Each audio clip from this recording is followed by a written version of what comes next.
part of the Press Play Podcast Network. The 1-1 pitch. A swing and a drive to deep right. Away back. Goal! Hi, everybody, and welcome to the Guardians of the Land MLB podcast. I'm your host, John Telich. Well, those Guardians, those crazy little Guardians, they are 49-51 after a 5-3 loss to the Kansas City Royals in the first game of a 3-game set at Progressive Field on Monday night. But that came after 2 of 3 that they took from the highfalutin Phillies, and including some huge crowds at Progressive Field for the weekend. Over 100,000 fans coming into the ballpark for those 3 games. Before that, however, the Guards rebounded from getting swept in a 3-game series against the Rangers. That happened in Texas after the All-Star break.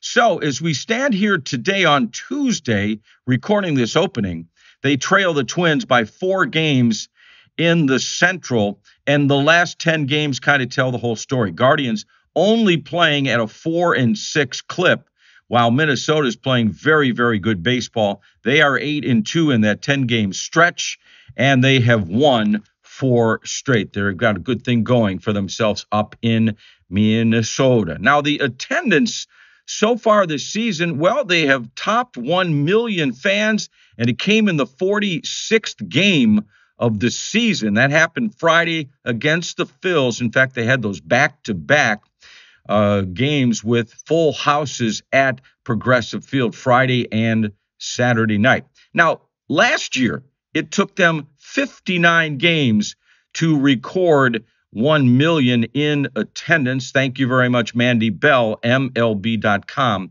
for those stats. Always enjoy Mandy's work. I'm on that newsletter she puts out and all that stuff. She just does a great job.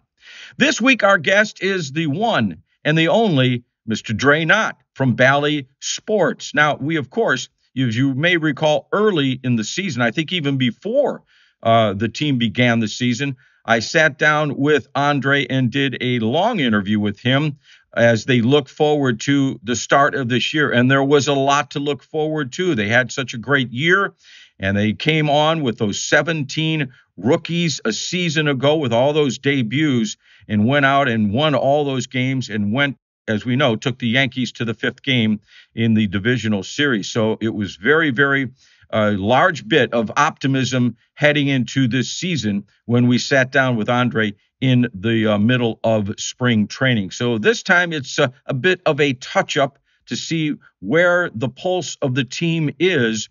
And a note, we did the interview on the Thursday off day before the Guardians opened that series with the Philadelphia Phillies at Progressive Field that I mentioned just before. And the reason we were able to sit down with Andre at that time, it was a rare off day, and Andre was doing his thing, helping his beautiful bride, Jen, with her Rec to Connect golf outing at Little Mountain. So you are going to hear, on occasion, a beep or two. Hope it's not too distracting to you, but we are at a golf course, and when golf carts back up, well, they beep, and that's the deal.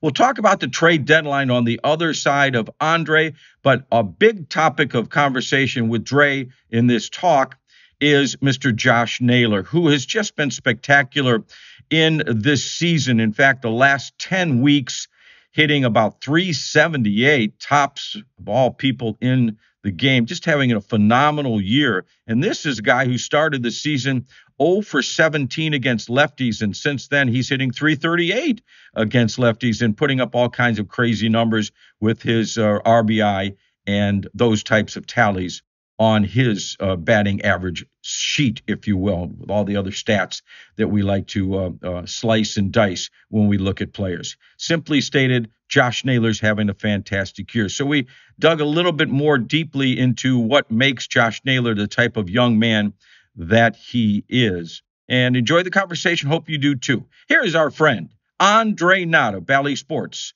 on MLB, the wonderful podcast we have here on the Press Play Podcast Network. It is the Guardians of the Land with Mr. Andre Knott. Very excited to have for the second time this season, Dre. You are in very exalted company. Andre Knott, Bally Sports, man about the Guardians. We're recording this. The team's got a day off, just finished the series in Pittsburgh. So almost at the 100-game mark. Yeah. What are your general thoughts? Ouch. Okay. No, it's not a bad ouch. It's like an ouch when you pull off the Band-Aid a couple days soon. Gotcha. I think a little bit of what we felt a year ago is happening this year. I think a lot of things, and I mean, ignorance is bliss, I think is a true, I think it's a real thing. Mm-hmm. And I thought last year a lot of things just went well and there was a good flow to things. And I remember Terry Francona saying multiple times, this is not an easy way to win. And right now, you can see that. And like, the beautiful thing is, as you said, we're almost 100 games in. We're a couple weeks away from the trade deadline. Yeah. It really comes down to how do you want to look inside the bowl. You can see it as half empty or half full. And I think that, to me, a Josh Naylor story and what he's becoming. I really want to get in depth on him. And what he's becoming right in front of our eyes. Maybe the most important thing that happens in this season, 2023. The most important thing, baby, you may have your next big-time, middle-of-the-order run producer. Yeah. And you don't have to put a name upon it, but he's doing things like the guys we saw in the 90s. He's doing something right in front of our eyes that I think should not be pushed aside. But I think the team's record, I mean, and here's the other thing. You got so many, I could do it. Look at the innings you got out of Kyle Quantrill, Tristan McKenzie, Shane Bieber, and they've all been gone. Yeah. And then you can even throw in Zach Plesac to throw that in there. So to sit here where we're at, they're 2.5, 3 games out, 2 games out, as this probably gets recorded. You still got Tito. It's been one of those years where we've learned a lot. And I will admit, there's a lot of nights we go home and we say, okay, this just isn't our year. And then they reel off 2 or 3 wins and you go, they're still in it. And I think that's the only thing you can ask as a fan. Mm-hmm. That's all you can really ask for at this point in time. Yeah, I would agree with that, Dre. It just seems like, every time you want to step away, they kind of pull you back in. So let's ride it for, the next 60-plus games and see where it takes them. JT, it's better than being an Oakland A's fan. Yeah. It's better than I could name 7 teams right now, like even Pittsburgh. And I think Pittsburgh's a good one to play off of, and Cincinnati. We're in the same vicinities. I don't have to get into salaries, but I think we're in the same vicinities team-wise and what we're going against in bad divisions. But cities that love their team. Cincinnati has struggled for a very long time to be consistent. Their fans were totally turned against the brand not a year and a half ago, 2 years. Pittsburgh their fan base wants to give up completely upon them. And Derek Shelton, who I love, a friend of mine, used to work with his wife. They had a month and a half of good baseball. And I'm not saying this to put Shelty down. And the Pirates have a great history in baseball and have one of the most beautiful ballparks in America. It took a good month and a half of good baseball to make them relevant again. Cincinnati's had a great run. I'm so happy for Will Benson. I'm so happy. There are people down there that I'm so happy for in Cincinnati. They've had a great 40 games. I'm not belittling that. I guess what I'm saying is I think sometimes for us, as much as it's a struggle, we got to have some appreciation for playing games that are meaningful in August and July. And I know we all grew up where that wasn't the case. Not at all. I mean, especially the years when they were in the division they were in before they got to the Central, it was May. It was May, and you knew, your goose was cooked. There's no way, ever. And then you're in it every year now, especially with Tito. Are we calling him future Hall of Famer or budding restaurateur? I find that intriguing, and I love that he's doing it. I love it because when I talk to you about things like this, the growth of who he is and what he is. Yeah. I think his willingness, just being in Pittsburgh the last 4 days, I got to meet his high school baseball coach, see some of his teammates, some of the people he grew up around. Yeah. There was a pride about him that I haven't seen in a long time. Interesting. And a really cool, I think, he's the kid that's proud to go home. But as much as he's a kid from that Pittsburgh area, he sees this area as his home as well. And I think what we see with the restaurants is him putting his money and time into places that he loves, things that he loves about the city. I think he wants to see the city grow. I know when Larry Doby Jr. comes to town, and it may seem like a small thing, but I think Tito and I have had some very frank conversations about race and what we've done and what we haven't done. And, he always says every Jackie Robinson year, he says it's about Doby Jr. as well. We shouldn't be patting ourselves on the back for doing the right thing. And I think he sees a thing with the city of Cleveland as this is another thing he can do right for a city he believes in, and a city that's been great to him and having his family.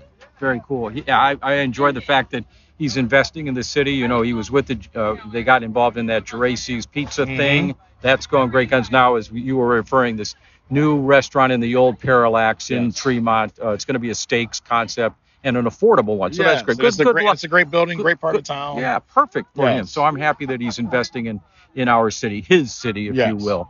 Dre, you mentioned Josh Naylor. My goodness.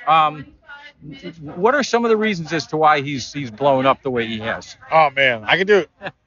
He is the whole pod. I can do it. We can do it until tomorrow because there's so much to him, and he's still figuring it out. I think that's the beautiful thing. Okay. He's still, and he works and wants it so hard, and he's this great big brother. He wants to be this great teammate.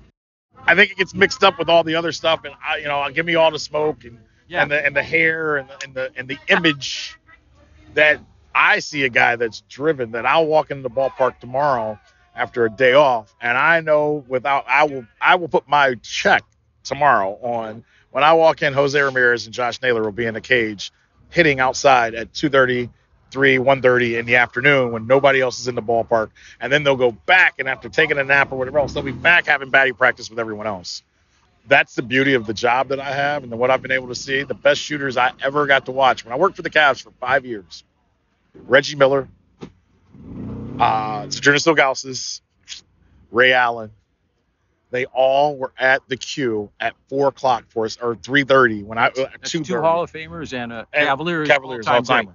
And they were great. They were the greatest shooters on their teams already. They were already established, and they were all in there shooting hours before the game. The shot, like hundreds of 3-pointers, and then the game would start, and you'd go, "Oh, now I see." And I have the same thing of being with the Indians Guardians, where I watch the Lindors, the Kipnises, and especially Jose, who's done it for 10 years straight. He's out there busting his tail when nobody's around. And Josh Naylor's picked up that trait. And I think the cool thing I got to say to him 2 days ago, it's become almost, Jose is so damn good that what other question, how do you ask any more questions to anybody about what he does? Whether he's stealing home base in the extra innings, whether he's hitting 3 home runs, whether he's game-winning save, whether it's helmets. And I don't ever want to belittle what he does. And all the guys always say, hey, Jose just does what Jose does. And we know, and like that quote sums up any play that he's made. And the other night, Andres Jimenez said, well, Josh was just doing what Josh does. And I said to Josh, I go, hey, man, because he goes, Jose was doing what Jose does. I go, your guys around here now are saying Josh is doing what Josh does. What does that mean? And I think he kind of took him aback, and he goes, "That just means I'm working really hard. I'm becoming a person, a player that I've always dreamed of wanting to be." And real humble kid. Yes, overly humble. And it's funny. I'll give you a great story, but I'll give you and I'm being very careful. And I ask you to help me as I weave in and out of the Naylor thing, to keep Bo Naylor and Josh Naylor as separate entities because they're different things. Yeah, they're brothers. It's a wonderful story, but they're not. And so when we came back from the All-Star break, Josh came back looking like Josh. Josh has told me if he ever has a bobblehead, he wants his hair, he wants his helmet on, he wants his hair flowing. Him and my daughter always compare their hair together because they've got the same hair. Where Bo comes back and he's got his hair braided after All-Star break. And I kind of go, whoa. And he goes, yeah, I was bored in Arizona. He goes, I just had that poof of hair. I figured I'd do something. Very nonchalant. So I say something to Josh about it. And he goes, Bo's a middle kid. He does whatever the hell he wants. And but in that moment, though, it was funny to just see that they are different guys. Yeah. And I can't wait for Cleveland. I mean, I want Bo to grow as a player, obviously. But I can't wait till Cleveland gets to know Bo Naylor or Noah. Not the guy that Josh is because Josh is very protective. He's very protective of all of his teammates. And but Bo's got a pretty quirky, cool little attitude too. He does his hair because he doesn't care what people think. And then he goes out and hits a home run the first time he gets his hair done. That is awesome. Yeah. That is awesome. We're going to take a short real break and then come back with a few more cues to the great Andre Knott of Bally Sports. Stay right here.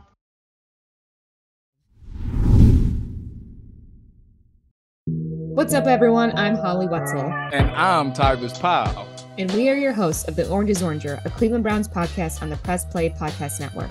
We give you all the dog pound coverage that you'll need to get you through the regular season, hopeful postseason, and I'd say off-season, Tyvis, but is there really ever an off-season for this team? Thankfully for our podcast, Holly, there really never is when it comes to the Cleveland Browns. Don't miss our breakdown of each week's matchup, game recaps, and any and all news out of Berea to feed your Browns appetite. As we know, Holly, dogs gotta eat. Yes, they do. So hit that subscribe button and never miss an episode of the Orange is Oranger, Cleveland Browns podcast on the Press Play Podcast Network. Hey everybody, it's Sam Amico from Cavs on the Break NBA podcast. Be sure to give us a listen for all your Cleveland Cavaliers recaps, analysis, breakdowns, draft talk, free agency. The list goes on and on. Give us a listen, Cavs on the Break NBA podcast.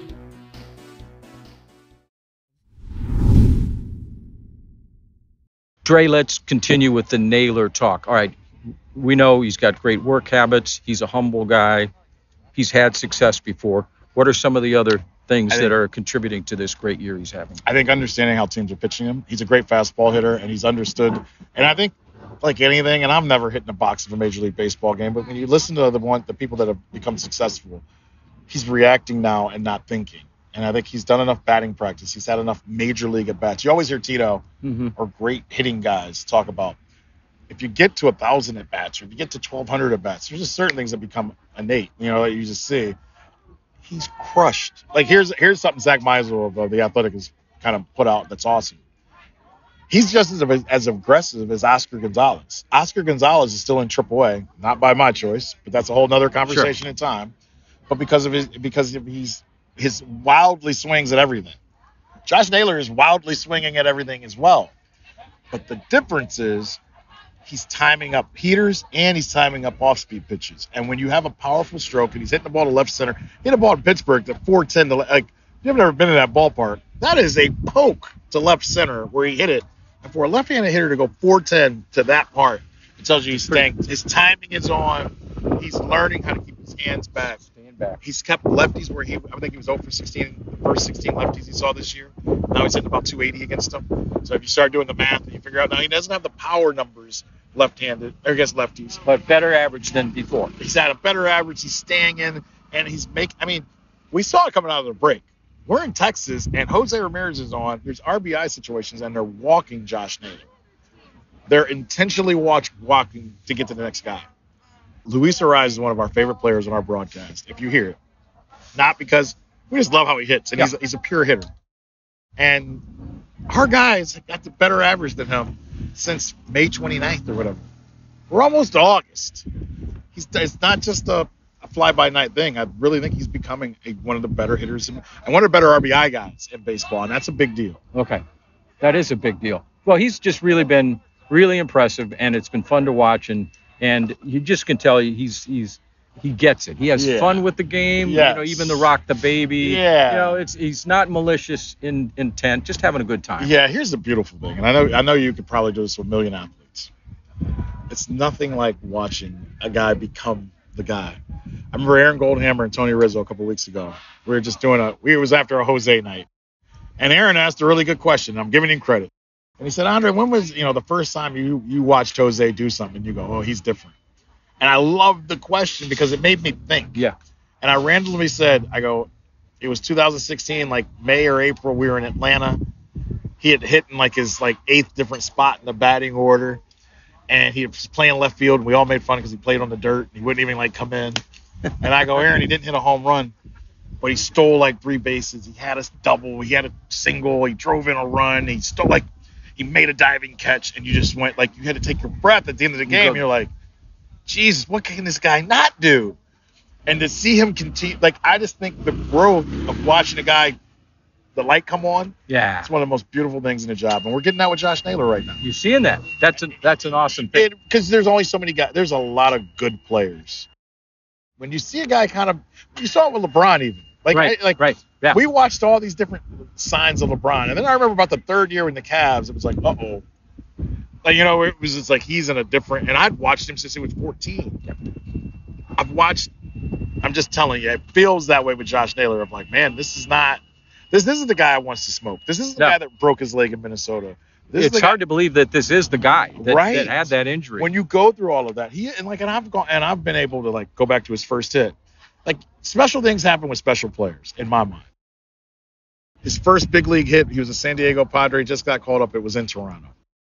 His first big hits in Cleveland were in the playoffs in that 2020 weird year season, and he's killing Garrett Cole and hitting home runs, and we're all going, whoa. Yep. And then he gets pulled in that game after going like 4 for 4. Remember that? And they put in a righty, and he's at the top step, and he's cheering his butt off. At 23, and that's 23-year-old Josh Naylor. Yeah. You've been around long. You know, like, special players do special things, and it starts adding up. Yeah. That Chicago game that everybody knows about. I remember hearing how, like, and it's funny. I told a kid in Pittsburgh, he was sitting right behind our dugout with the Cleveland fan this last series, first game. He popped up or did something the first at bat. As he's coming back to walk down, the kid goes, way to hit that in the ground, Naylor.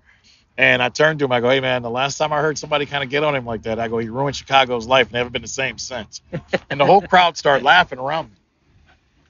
That night, Josh Naylor had 6 RBIs, and the kid said to me at the end of the night, he goes, Mr. Knott, nice to meet you, and thank you. I will never say anything about Josh Naylor ever again. and you could say partially it was the fan, but more obviously it's Josh. It's Josh, Right. Josh being Josh. Absolutely.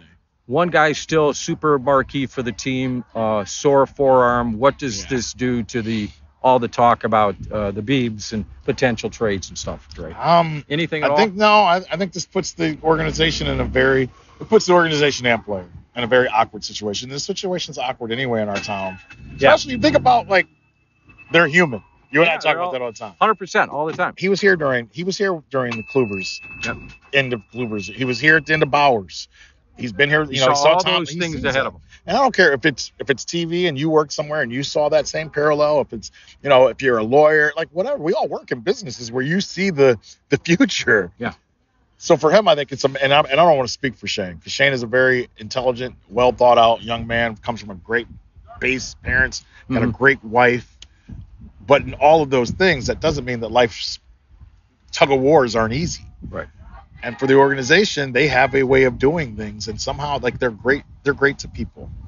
But there is some heartstrings being pulled here. Yeah. So I think it's one of the more, and I'm speaking, this is my opinion, and I'll have to ask Chris this, but I think this is one of the more difficult things for Chris Antonetti and his group, and I know he's built for it. Yeah. But we all know, like, the elephants in the room, and they've been very good at getting what they feel like their players worth. And in knowing that, and now seeing the injuries that he's going through and what's happened after the shoulder injury, what is the worth in everybody else's eyes? And and then you think about all these rookies we have, right? And it's great but it's easy for me to say I'm not Tito and Chris, but you see, the Bibees, the Gavin Williams, and they're big-eyed, bushy. Like they're not, like I said to Gavin Williams. Yeah, Gavin looks like Tom Seaver, for God's sakes. And he really does. He's scary good. And he doesn't even close to what he can be. But, he's like, I'm not worried about my innings. He goes, I was built for this. I've been, this is what I wanted my whole life. He's a big kid. He doesn't know any better. I remember when Shane Bieber was the same. I remember, like, Tristan McKenzie was, they're all. So here's a lot going on when you ask that. There really is. And with all these rookies and 2 games out at some point, and then you got so many other kids that we still don't know about, and the future's a little murky. But how do you take a step back when you have Tito Francona as your manager? Yeah, he's there. You guys, the manager is built to be playing in October. Right. And so you hope that he can spin his magic and that they can find a way to get, because only one team's getting in from that division. Right. Find a way to get in and take your chances. Last year, they almost got to the doggone American League Championship Series. So how do you sit over there right now and say, let's pull back and wait on next year? You don't know the next time you're going to have a Hall of Fame great manager for the playoffs. You don't know when you're going to have maybe Gavin Williams, Jarrett Wright's you there. You're like, we've seen it happen. Maybe Bibey's Chad OJ. Yeah. It's a lot of maybes. But as we've seen, the hottest team in October is a team that wins, not the best. Yep. We've had that. The Philadelphia Phillies are coming in tonight or this weekend. They did not play good baseball most of last year. Right. They got hot at the right time. Atlanta Braves 2 years ago didn't play the best baseball, got hot, in August and took it right through October. This has been a frustrating year. The Oscar Gonzalez conundrum is a conundrum. Yeah. The Med Rosario conundrum is a conundrum. There are a lot of conundrums and a lot of things that aren't making sense. But darn it, I'll take this over the 1988 Indians. And I say that because I've been doing something and I'm just kind of promoting something that I'm doing. All right. We've been doing a really cool thing in pregame talking about the 7 different managers or guys that became managers were all a part of the 1988 Indians. You covered that team. I'm sure you remember. It's an incubator, man. Yeah. But think about what came of that. It's like Belichick in '93 with all the guys that were in that room, Ozzie, etc. Yes, we got John Farrell. Think about the guys that won World Series. Tito, Ron Washington. Like you go through all these. Dave Clark was on that staff. Charlie Manuel was a hitting coach. Like you just go Dave Clark. Like it's Bud Black. Like it's been phenomenal to me, JT, to be able. And this has been one of the things I've been able to do on the side. To talk to all these gentlemen. I smell a podcast coming up. Series. Well, that's what I like. Well, you know how cool their stories are? That's even more reason to do it, You man. know how cool it would be for them to talk about Tito and talk about their careers and, Corrales and, like, what it was like playing on a mistake on the lake, but, like, the success they've had in the years past and the conversations they had with each other when they played. And they're also different. Bud Black told me a great story about any great manager, coach is a great teacher. It's all about teaching. Ron Washington was so much about the love of the game, the Bible of it, and how it studies life. And Tito, like it's knowing the chess of baseball. Yeah, some cool things were happening over there in 1988, and it's played out over the last 30 some years. It'd be cool for you to mine that and to do a bunch of podcasts. And let me put a plug in for the Press Play Podcast Network while I'm at it. There you go. Maybe something could be worked out. It's always a pleasure, my man. Guardians just a couple of games out of first as we speak.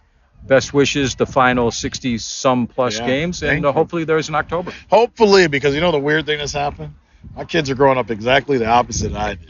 They expect, they were at that long 15-inning game last year, and it's like they've gone to 1 million games, JT, but I got to tell you, it's weird now when the kids are saying, we got to go back to the playoffs. So we'll pull for it, and we'll do our best and try to tell the best stories and try to take it all in as it goes. He is Andre Knott, Bally Sports. Thanks, buddy, and let's continue with the show. Thanks very much to our great buddy Andre Knott, and all the best kinds of wishes to his beautiful bride Jen and her Rec to Connect organization. In fact, if you'd like more information about this amazing charity, it's been in existence for 14 years, and they help people with disabilities and also individuals without disabilities access recreational activities. And obviously, we all know how wonderful it can be to be out and be involved doing some kinds of things recreationally. And that's what the whole way that they do things at Rec to Connect. You get them at rec2connect.org. That's how you can find them on the internet. They have a presence on Instagram as well. So thanks again to Andre for sitting down and chatting with me, and best wishes to his wife Jen and that wonderful charity that they are both involved in. Well, the Guardians, as we move forward, they will be having 7 games on the road after they finish up the series with the Royals, and it could be a chance for them to really determine the destiny for the rest of the season, because a whole bunch of those games, when they head on the road and then come back home, are against the Chicago White Sox. We'll see if they can fatten up, because they go to Chicago for 4, then down in Houston for 3, and then come back to Progressive Field, 3 more games against the Chicago White Sox. So 7 of the next 10 games after they leave Progressive Field after this Royals series will be against the Chicago White Sox. And also the trade deadline will have come and gone. We'll see what they do. Lots of rumors. Of course, Bieber on Monday, the news coming out that he's on the 60-day list, so his time to come back has been lengthened somewhat. And just curious to see what direction Chris Antonetti and company come up with as they head into the last week before the trade deadline on August the 1st. He was talking to Jim Bowden on Sirius XM radio, mentioning a complimentary bat and a starting pitcher. And, when you think about it, it was not that long ago we thought, well, they have so many starting pitchers on this rotation. And now with those injuries, with Tristan McKenzie's situation, of course, Quantrill going through what he's going through, you just have Aaron Savali and 3 rookies in the rotation, and then trying to find a 5th guy every so often. So it's kind of a mess, kind of a bit of a mess. We'll see which direction the Guardians go as they get ready for the trade deadline on August the 1st. Thanks very much for listening. Always enjoy doing the show. Hope you do too. Give us any kind of rating and or subscribing and any kinds of reviews on the pod. Certainly would appreciate those, and any kind of impact that you have towards us. Any comments, let us know here at Press Play Podcast Network. Thanks for listening, everybody. We'll see you the next time on the Guardians of the Land MLB Podcast. We'll catch you the next time around.